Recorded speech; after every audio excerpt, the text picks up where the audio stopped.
Allah, enggak bigo he. Dia lagi nyobuan. Aku nak nak gebi iya lumo.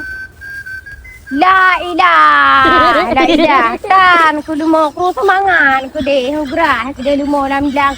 Am gebi iya ku kong lego nyan sirog. Nyo pasti aduh buga layang ke go mate ku lagi nyok. Namborokon na gejak ke barunci je nabi. Nabi ni darah ku dong. Lolo cintai dia penuh hati. Dia hidup semati je no. Ji hidup kayak mati no. Hang mah kena lagi sabi. Aku fikir tak gebaya tak duit dia Bandar Aceh dia kota dia mengadu. Nyopo kota lah lain nyo kota jo kem nyala lagi kota dari rumah piji alhamdulillah. Nyo pe aku situ tu pasti dia lagi nyo. Uro ka dula ada ka sepo dah re. Tanya ukuran mun yang asa kalau mu pari no hari go nyang ka do pelaping ku deh ngarayangan.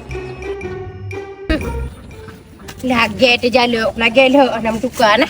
Kalau ku pegah, si memang kena, cik memang kena. Igop capek layang. Jih rumah hi putih beraya. Igopnya ni noh uro mengkok dah nak depu blau. Bek ni wow. Nyokor lain, kini tor lain. Patai ati. Abu noh ka. Aha. Sangat hat ina baga api layang ampun ana wow. Ya. Boleh jang. Hai, ana wow. Ana wow mengatat di dah baga api layang. Mengatat. Peluang. Kau Ada peluang. Mana ada lagi ni banyak agak terau ke. Ha terau kemarin ada iun. Mana bahi dulu sama macam mata bahi perusahaan mana nak apa kak? Ha. Atu poi nak ada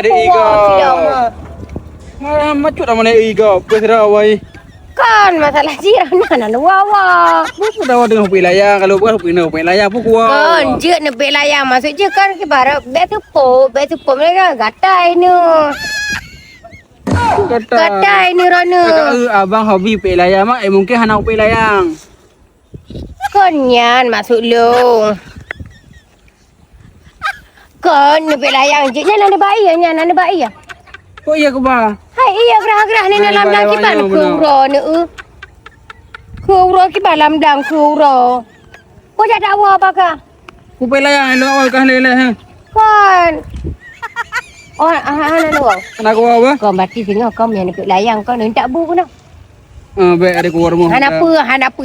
Singa berarti menyabang pelayang ada intat bu ada intat ni bah apa. Benwar re bah ada awal siapa? Ada apa yang pengen ada sebut. Mengatang antara Yuji. Ayo skincare radim tang ka berperkara. Kau dah cakap gedor. Mungkin lagi yang ragam. Enak pun. Nah, gua malah gua ilam lam pen hamdallah bila itu dengan pekeh.